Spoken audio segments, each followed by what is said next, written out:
한가위 행복하게 가족들과 함께 잘 보내셨습니까? 사고 없이 건강한 모습으로 이 안식일 우리 믿음의 가족들 만나 뵙게 되어서 정말 기쁩니다. 하나님의 말씀 신명기 30장 15절 말씀을 함께 보시겠습니다. 신명기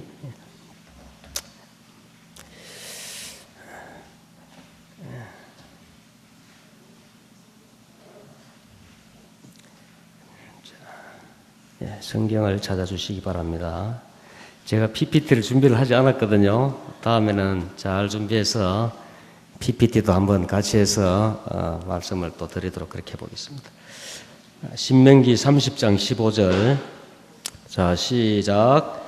보라, 내가 오늘날 생명과 복과 사망과 화를 내 앞에 두었나니. 30장 19절 같이 보시겠습니다. 19절. 내가 오늘 하늘과 땅을 불러 너희에게 증거를 삼노라. 내가 생명과 사망과 복과 저주를 내 앞에 두었은즉 너와 내 자손이 살기 위하여 생명을 택하고. 무엇을 택하라고 그랬습니까? 생명을 택하라. 하나님께서 많은 것들을 우리 앞에 놓아 두셨습니다. 선택은 누구의 몫입니까? 나 자신의 몫입니다. 선택은.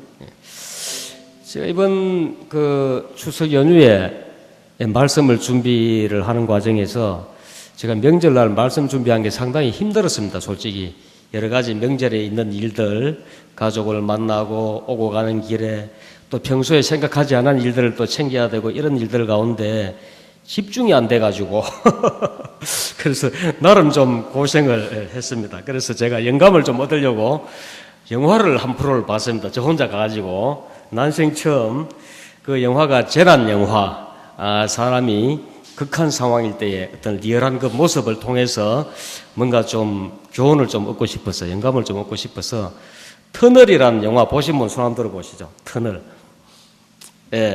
보신 분이 3분 정도. 그래서 이 영화와 함께 일부 말씀을 좀 드리고, 또 최근에 또 지진으로 인해서 많은 분들이 놀라고, 그 다음에 또 어느 정도 피해도 발생하고 뭐 이런 상황이어서 성경적으로 또 지진에 대해서 좀 우리가 찾아보도록 그렇게 하겠습니다. 자동차 회사의 영업사원인 이정수라는 분이 이제 단체 계약을 한 10대 정도 거의 성사가 되어가지고 정말 기분이 좋아서 이렇게 룰루랄라 하면서 차를 몰고 이제 집에 사랑하는 아내와 또 토끼 같은 딸아이의 생일에 쓸 케이크를 하나 사서 이제 집으로 신나게 막 휘바람 불면서 가고 있는 중입니다. 근데 이제 이 세로에 준공된 터널을 이제 통과하고 있는데 이 터널 길이가 제가 볼 때는 한 1km는 넘는 것 같았습니다, 느낌에. 근데 거의 한 700m 내지는 제법 달렸는데 갑자기 우르르 하더니 막 진동이 오더니 터널이 붕괴되어 버린 것입니다. 무너져 버린 것입니다. 그래서 그 과정에서 그 콘크리트 더미와 그 흙더미와 먼지와 이런 것들이 이게 나오는 그 주인공의 여러분들 내 자신이 지금 그런 경험을 한다고 생각하시고 한번 몰입해서 들어보시기 바랍니다. 이 무너지면서 차를 덮쳐가지고 겨우 사람이 몸이 움직일 정도의 공간만 남고 거기에 갇혀버린 것입니다. 완전히 생매장 당하다시피 묻혀버린 것입니다. 그런데 이런 상황에서 본인이 할 수 있는 게 별로 없어요. 그래서 일단은 폰을 찾았습니다. 이분이 폰을 찾아가지고 119 신고를 하는 겁니다. 구조 요청을. 그래서 119 구조 요청을 하는데 어딘지 알 수가 없는 겁니다. 또 터널이 무너졌다는 이런 경우가 잘 없으니까 이 119 구조센터에서도 도대체 무슨 말인지 빨리 이해를 못하는 겁니다. 근데 이제 터널이 무너졌다 이렇게 해서 현장에 와보니까 심각한 겁니다. 이게 터널이 그대로 폭삭 다 주저앉아가지고 이 피해자가 지금 어디에 있는지 위치도 알 수가 없고 다 걷어낼 수도 없고, 그래서 지금 이 이정수라는 분은 자기가 할 수 있는 것은 구조 요청을 하고 그냥 거기에 가만히 있는 것 말고는 아무것도 할 수 있는 게 없는 겁니다. 그래서 구조대장이 폰을 걸어가지고 이 상황에서 이 사람이 가진 것은 78% 남은 배터리, 핸드폰, 그리고 주유소에서 기름 넣으면서 얻은 500ml짜리 물 2병, 그리고 이제 딸아이 주기 위해서 사오던 케이크 1개, 그게 전부 다였습니다. 그래서 구조대장이 와서 보니까 너무 지금 상황이 참담하니까 이 조만간에 적어도 며칠 내에는 구조할 수 없는 그런 상황이 되어버린 것입니다. 그래서 전화를 해가지고 가르쳐 주는 것입니다. 물을 한꺼번에 다 마시지 마시오. 조금씩 5mm 내지 1cm 미만씩을 해서 조금씩 일주일 내지 열흘이 걸릴 수도 있기 때문에 조금씩 마시기를 바랍니다. 그리고 케이크는 상할 수가 있으니까 먼저 먹는데 조금씩 먹고 물을 마시는데도 입을 대지 말고 마시기 바랍니다. 왜냐? 입을 대면은 세균이 생겨가지고 그 물이 또 배탈을 일으키고 또 병을 유발할 수 있기 때문에. 그래서 이러한 모습을 보면서 저는 이런 생각이 들었습니다. 이 터널에 갇힌 이정수 씨의 운명이 바로 이 땅에서 살고 있는 우리의 운명이 아닌가. 지금 우리가 어떻게 보면 이 지구도 죄로 인해서 황폐화되고 죄로 인해서 모두가 죽을 수밖에 없는 그런 운명 가운데 우리는 살아가고 있다는 것입니다. 그래서 이 터널에 갇힌 이정수 씨의 운명이나 우리의 운명이나 같은 것이 아닐까. 그래서 우리는 바로 이정수 씨가 구조대장을 통해서 거기에서 살아갈 수 있는 어떤 그 도움을 받는 것처럼 우리 자신도 이 땅에서 내 자력으로는 살아나갈 수가 없는 것입니다. 예수님의 그 도와주시는 손길을 구하고 또 그분의 가르침을 우리가 배우고 힘입고 그것을 실천할 때에 우리가 살아서 우리가 구원을 받을 수 있지 않나, 이런 생각을 해보았습니다. 야고보서 4장 14절에 그냥 들으시기 바랍니다. 4장 14절에 내일 일을 너희가 알지 못하는도다. 너희 생명이 무엇이뇨? 너희는 잠깐 보이다가 없어지는 안개니라. 이랬습니다. 이 터널 붕괴 사고, 여러 가지 사고들이 많은데 요즘은 워낙에 사람의 생명이 사라지는 사망 사고가 군데군데 많아가지고 언제 어떻게 그 운명의 주인공이 내가 될지 모르는 사실 그런 세상 우리가 살고 있습니다. 이 성경 말씀에도 우리의 실상이 그러하다는 것을 가르쳐주고 있는 것입니다. 안개는 잠깐 보이다가 금방 사라지는 특성이 있습니다. 우리의 인생이 그 안개보다 나은 것이 없다는 것을 성경에는 알려주고 있는 것입니다. 출애굽기 15장 26절 말씀입니다. 이르시되 너희가 너희 하나님 나 여호와의 말을 들어 순종하고 내가 보기에 의를 행하며 내 계명에 귀를 기울이며 내 모든 규례를 지키면 내가 애굽 사람에게 내린 모든 질병 중 하나도 너희에게 내리지 아니하리니 나는 너희를 치료하는 여호와임이라. 또 현대에 보면은 질병으로도 고통받는 분들이 참 많습니다. 질병으로 인해서 수명을 다 누리지 못하고 요즘 그 금년 그 홍보를 보면은 교통사고의 사망자보다도 10배가 그 흡연으로 인한 사망자가 발생하고 있다 이러면서 교통사고로 그냥 뭔가 이렇게 험한 상황이 벌어지는 그 이상의 충격적인 화면을 통해서 캠페인을 하고 있는 것을 볼 수가 있습니다. 그래서 우리가 주어진 수명을 누리지 못하고 세상을 떠나는 분들도 굉장히 많다는 것입니다. 그래서 우리가 하나님께서 주시는 그 삶의 가르침들을 배우고 적용한다면 우리는 적어도 질병으로 인해서 이 세상에서 더 빨리 떠나가야 하는 그러한 우리가 어려움은 상당 부분 예방할 수 있을 것이다. 이라는 생각이 드는 것입니다. 가정과 건강 10쪽에 있는 말씀입니다. 하나님의 능력을 의지하는 것, 이것들은 참된 치료제이다. 모든 사람은 천연계의 치유력에 대한 지식을 알고 그것을 적용하는 방법을 알아야 한다. 그래서 하나님께서 주시는 그런 교훈과 가르침들은 우리 몸에 하나님께서 주신 자연 치유력을 극대화시켜주고 회복될 수 있는 능력을 심어주고 또 하나님과 우리가 교통할 때에 우리에게 생명파가 옴으로 인해서 더 효과적으로 건강을 유지할 수 있고 더 활성화된 생명력을 가질 수가 있다는 것을 가르쳐주고 있는 것입니다. 로마서 8장 2절에 이는 그리스도 예수 안에 있는 생명의 성령의 법이 죄와 사망의 법에서 너를 해방하였음이라. 그리스도 예수 안에 있는, 우리에게는 예수님이 있습니까? 제가 제목이 있느냐 없느냐 이 제목 참 선정하면서 실은 사느냐 죽느냐, 그죠? 예, 셰익스피어의 햄릿, 세계 4대 비극이죠. 햄릿은 어떤 여러 가지 이 아버지가 독살을 당하고 왕인데 거기에 또 복수를 하고 하는 과정에서 많은 사람들이 죽고 희생당하는 그런 비극입니다. 그것을 통해서 현실의 혼란과 마음속의 어떤 그런 번뇌와 이런 것들과 씨름하면서 싸워나가면서 결국은 모두가 불행해지는 그런 비극적인 사건이 햄릿을 통해서 이제 우리가 볼 수가 있는데, 우리의 마음 가운데 예수님이 있느냐 없느냐 하는 것은 우리의 삶에 많은 영향을 미칠 수밖에 없다는 것입니다. 저도 과거에 예수님을 모를 때는 제 자신이 좀 잘났고 작지만 사실은 조용하지 마담하지만 그래도 그런 대로 이 정도면은 세상 살아가는데 큰 문제 없다 이렇게 생각했는데, 예수님을 알고 나니까 지금도 제 삶에 대해서 많은 것을 변화하고 또 성화되어 가야 하고 또 더 많이 배워야 하고, 조금씩 이제 60을 바라보는 나이에 철이 조금씩 든다고 해야 되나, 근데 아직도 멀었다는 생각을 저는 하고 있거든요. 그렇게 깨우침을 주는 분이 예수님이 아닌가, 그런 생각을 해보는 것입니다. 우리 집에 누군가가 저보고 그래요. 아빠는 옹고집이다. 아이가 누가가 아빠는 누구 말도 안 듣지 않느냐.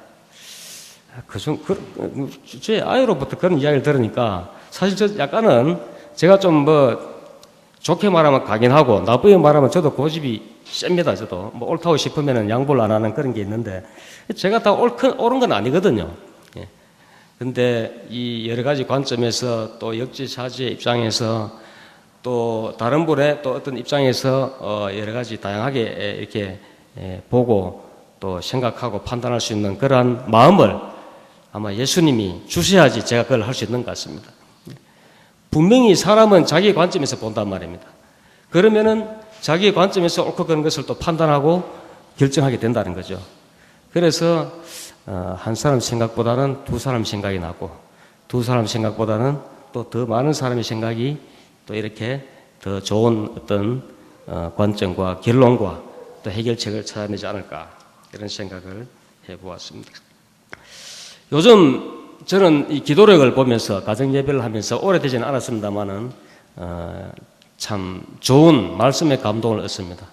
그래서 교과책을 통해서 우리가 예배를 통한 기도력을 통해서 주시는 그 하나님의 그 기별은 정말 우리가 하루하루 한 주 한 달 살아가는 데 있어서 우리에게 주는 영적인 참 좋은 에너지가 아닌가, 그런 생각이 듭니다.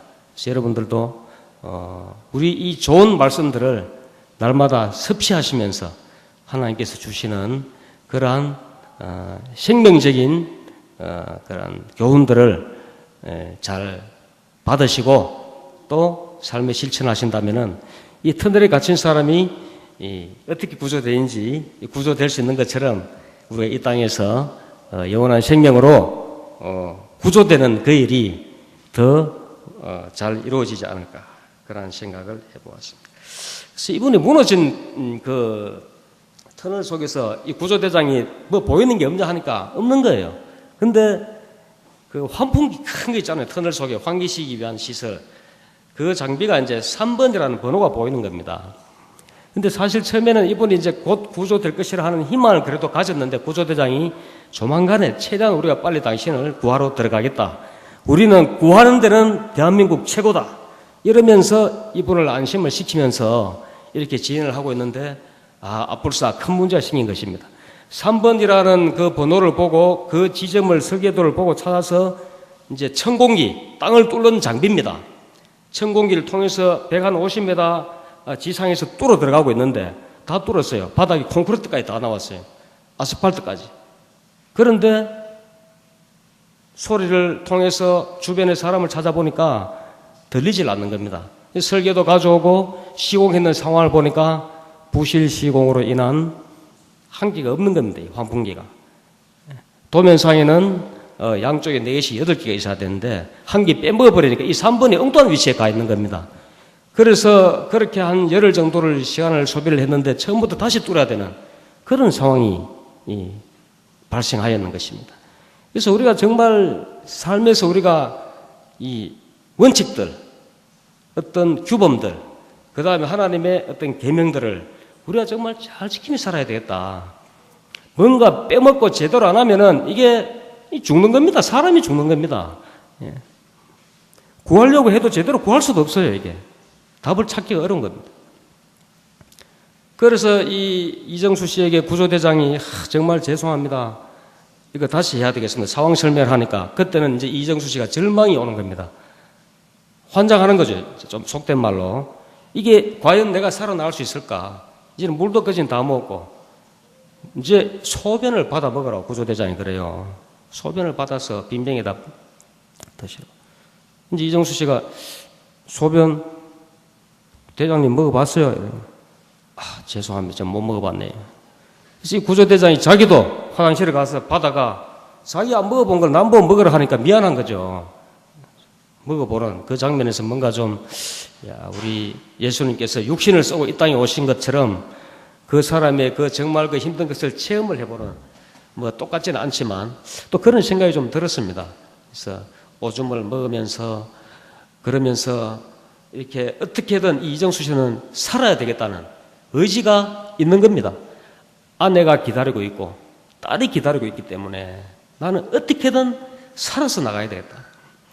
그 의지가 이 사람을 포기하지 않게 해주는 것입니다. 거기서 만약에 이분이 그 의지를 놓아버린다면은 이분은 더 빨리 그 안에서 갇혀서 그대로 사망할 수 있는 것입니다. 쇼크로 인해가지고.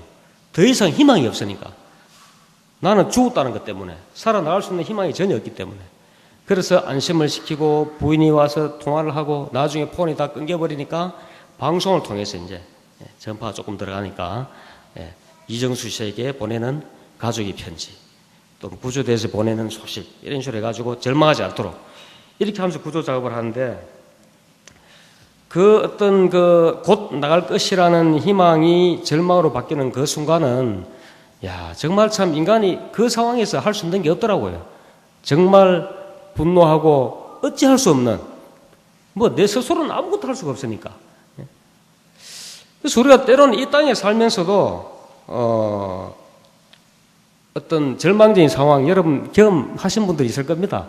저도 뭐 해본 적이 있습니다만은 제가 이루어놓은 모든 것들을 다 잃어버릴 수 있는 순간 상황 이런 거를 한번 체험해 보니까 살기 싫더라고요. 살기 싫어지는 그런 경험을 해본 적이 있어요. 근데 살 수 있는 의지를 어디서 가졌는가 하면은 하나님이 계신다는 것. 하나님이 계시기 때문에. 그리고 그분께 도움을 구할 때에 하나님께서 도와주신다는 것입니다.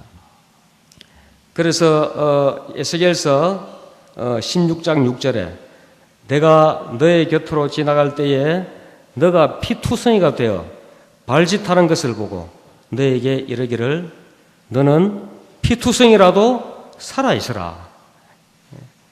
다시 이르기를 너는 피투성이라도 살아있으라. 하나님께서는요 우리가 살다가 힘들고 괴롭고 때로는 정말 더 이상 희망이 없을 때가 있습니다. 그럴지라도 살아있으라고 호소하십니다. 살아있어야 구해서 영원한 생명으로 구원으로 데리고 가실 수가 있기 때문에 데리고 가시기 위해서 아무리 힘들고 괴로워도 살아있어라 이렇게 호소하시는 것입니다.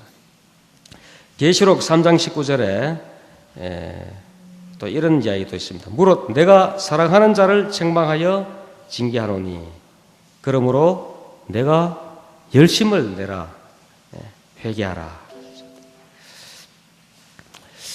조금 방향이 다른 것 같은데 여러분 회개는 언제 하는 것입니까? 사실 내가 이제 오늘까지 살고 내일 이제 삶을 마감한다 이렇게 생각하면은 뭘 할 수 있겠습니까?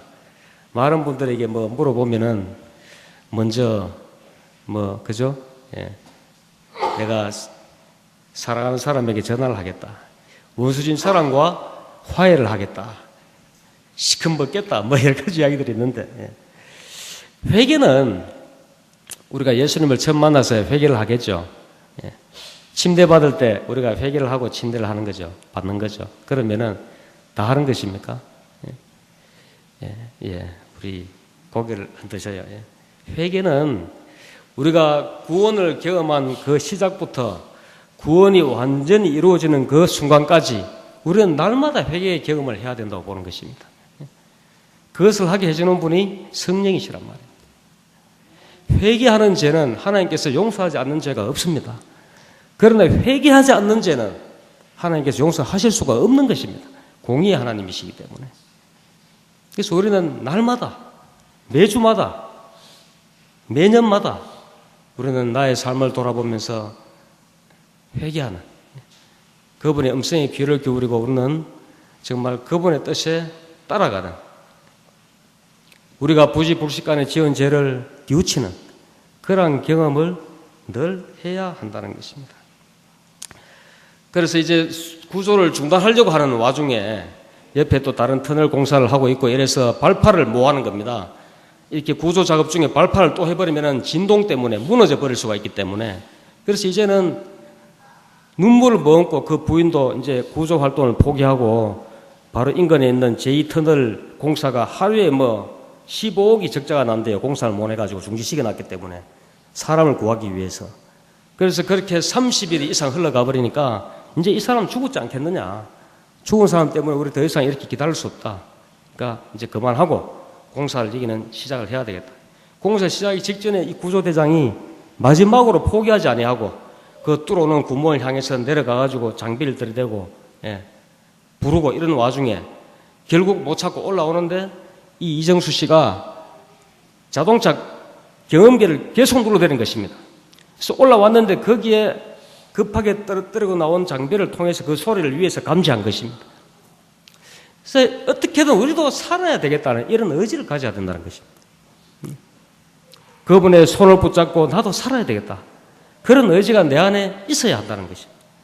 요즘 우리나라가 OECD 국가들 중에서 자살률이 높은 나라라 하죠. 안타깝게도.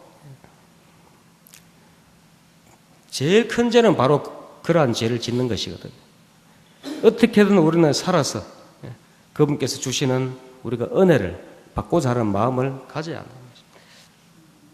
그래서 결국 이제 마지막에 그 포기하는 그 와중에 구조대장이 한 번 더 구하려고 하는 그 내미는 손길과 이 본인이 살려고 하는 그 움직임이 이렇게 조이니터가 되어가지고 이제 마주치면서 결국 구조가 되는 그런 참 이 눈물샘을 자극을 많이 하더라고요. 제가 이 2시간여에 걸친 이 영화를 짧은 시간에 설명하면서 거기에서 교훈까지 좀 얻어보려고 하니까 자꾸 이제 실감이 좀 나지는 않지만 정말 참 감동적인 영화였습니다. 그래서 저는 개인적으로 재난 영화 이런 거는 우리가 한 번씩 보면은 거기에서 뭔가 교훈을 우리가 얻을 수가 있기 때문에 좀 한 번씩 볼 필요가 있다. 영화도 좋지 않은 내용은 우리가 삼가해야 되겠지만 뭔가 우리가 또 그 내용을 통해서 교훈을 얻을 경우도 있기 때문에 그런 영화들은 우리가 한 번씩 보면서 뭔가 좀 또 깨달을 부분이 있기 때문에 괜찮다는 생각이 들었습니다.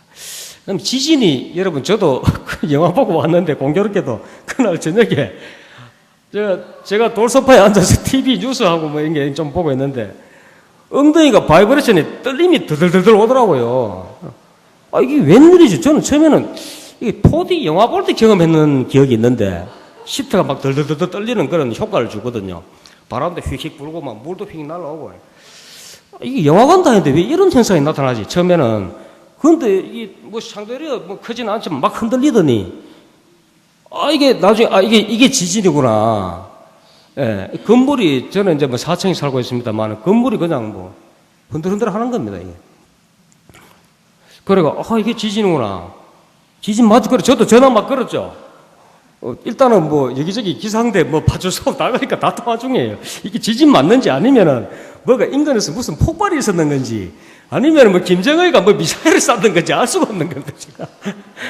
그래 할 수 있는데 다 전하니까 다 전화가 안 되는 것입니다. 예. 그래서 그러고 좀 있는데 더 세게 또 흔드는 거예요. 그때는 또 멋이 떨어지는 소리까지 막 나더라고요. 그리고 이제 TV에 자막에 경주에서 지진 발생, 처음에는 5.1, 그 다음에는 5.8. 우리 지진 관측 이후에 역사상 가장 강한 지진이 일어났다고 합니다. 물론 옛날에 더 큰 지진도 있었겠지만 이 관측한 지가 아직까지 우리가 정식으로 지진 관측한 지는 오래되지 않았어요. 그 이후에는 우리가 가장 강한 지진이 일어났다고 합니다. 그리고 보도에 의하면 우리 한반도도 지진의 안전지대가 이제는 아니다. 진도 6 이상의 지진이 언제라도 일어날 수 있다. 이런 이제 이 뉴스들이 많이 이제 방송이 되고 있는 상황이었습니다. 그래서 이 지진은 뭐 쓰나미를 비롯해서 여러 가지 많은 재앙을 일으킵니다. 이번에도 우리나라도 크고 작은 피해가 발생했죠. 원전이 가동이 중지되고 화력발전소가 스톱되고 지붕이 무너지고 도로가 갈라지고 뭐 어떤 분들은 그 와중에 놀라가지고 대피하다가 다친 분들이 많더라고요. 얼마나 놀랐으면은. 예. 우리나라는 그런 지진 경험을 잘 하지 못하니까 피하다가 그냥 넓어져가지고 골절상 있고 뭐 이런 식으로 그만큼 무서웠다는 이야기죠.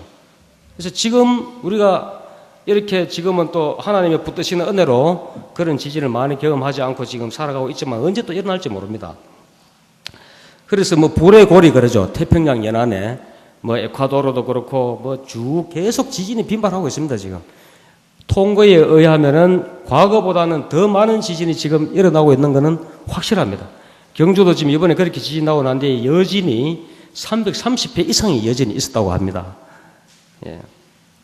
자, 마태복음 28장 2절에 큰 지진이 나며 주의 천사가 하늘로부터 내려와 돌을 굴려내고 그 위에 앉았는데 그렇습니다. 성경에는 예수님이 부활하실 때도 지진이 있었다고 기록하고 있습니다. 그것도 큰 지진이 어떤 역사적인 사건이 있을 때 지진이 있는 경우가 성경에는 기록이 되어 있습니다. 그 다음 이사야 29장 6절에 만군의 여호와께서 우레와 지진과 큰 소리와 회오리 바람과 폭풍과 맹렬한 불꽃으로 그들을 징벌하실 것인저. 죄인들을 이 벌하실 때도 이 지진을 사용하신 기록이 성경에는 있습니다. 그 다음에 마가복음 13장 8절에 민족이 민족을 나라가 나라를 대적하여 일어나겠고 곳곳에 지진이 있으며 기근이 있으리니 이는 재난의 시작이니라 했습니다. 바로 말세에는 이러한 지진이 많이 일어날 것이란 것을 말씀을 통해서 알려주시고 있는 것입니다. 기근도 많이 심하잖아요. 지금 아프리카 쪽 이런 데는 아이들이 먹을 것이 없어가지고 유니세프 뭐 여러 가지 이 구호 기관을 통해서 많이 돕지만 그래도 우리나라는 참 먹을 게 넘치죠. 그런데 굶주리는 인구가 엄청나게 사실 많은 것입니다. 다른 못 사는 나라를 보면은 필리핀만 가더라도 음식물 쓰레기 다 싸가지고 간답니다. 그것을 다시 끓여서 다 먹는다고 하더라고요. 우리나라 음식물 버리는 게 얼마나 많습니까? 그 다음에 요한계시록에 16장 18절에 번개와 음성들과 우레소리가 있고 또 큰 지진이 있어 얼마나 큰지 사람이 땅에서 온 이래로 이같이 큰 지진이 없었더라. 이것은 마지막 환란 때 있을 엄청나게 큰 지진을 이야기하는 것입니다. 이때의 지진은요, 제가 이번에 지진이 일어나고 저희 이제 같이 협력하는 건축사 사무소 소장님에게 한번 물어보았습니다. 요즘 우리 원투룸 건물 제가 최근에 지은 것도 있지만 내진 설계가 어느 정도로 합니까? 물으니까 글쎄요, 자기도 잘 아니 소장님 모르면 누가 합니까? 설계하는 분이 어느 정도의 기준으로 합니까? 이렇게 물으니까 7 정도는 견디도록 설계를 합니다. 하는데 또 시공할 때 어떻게 하느냐에 따라서 부실 시공하면은 그거보다 더 빨리 무너질 수 있는 것이고요. 그래서 설계 기준은 7 정도는 견디도록 한답니다. 그래서 그분이 하는 말씀이 7을 넘어서면은 뭐 의미가 없습니다. 진도 7이 넘어버리면 세상이 뒤집어져 버리는 정도의 재앙이기 때문에 그 건물이 뭐 남아있고 안 남아있고는 별 문제가 안 된다는 겁니다. 그 정도로 지금 우리가 7에 거의 근접한 5.9면은 불과 1.1에 미달하는, 어떻게 보면 7에 상당히 근접한 지진을 경험했는데, 앞으로 7, 마지막 때에는 8, 9 이런 지진도 일어날 것입니다. 그런데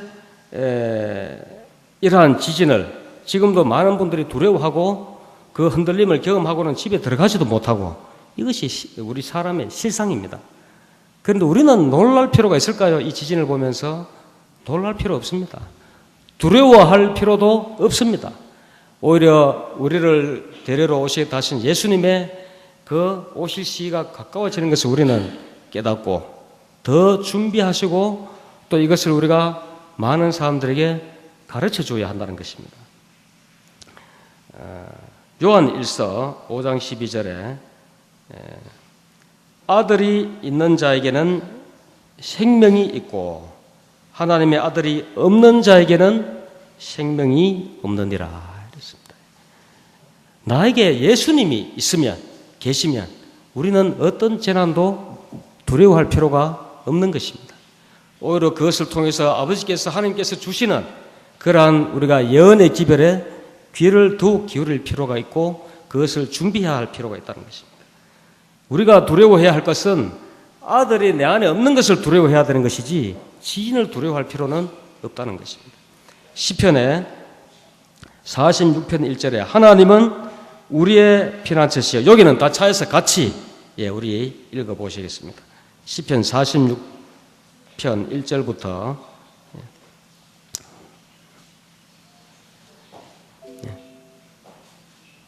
다 함께 읽어보시겠습니다.